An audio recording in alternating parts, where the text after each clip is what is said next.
আমি টাকা জমাচ্ছি। যেদিন অনেক টাকা হবে, সময় কেনার মতো টাকা, সেদিন কিছু সময় কিনব। যারা প্রতিদিন, প্রতি মাস, প্রতি বছর বলে যায় খুব ব্যস্ত, একদম সময় পাই না, কাজের চাপে কোনো কিছুই মনে থাকে না, তাদেরকে সেই কেনা সময় ধার দিব। সময় কেনা হয়ে গেলে আমি আবার টাকা জমাব। এরপর কিনবো অজুহাত। পৃথিবীর সমস্ত অজুহাত জমা করে কিনে নিব।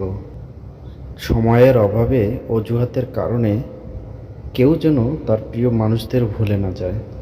তাই অফুরন্ত ভালোবাসা শূন্য অজুহাতের একটা পৃথিবী বানাবো।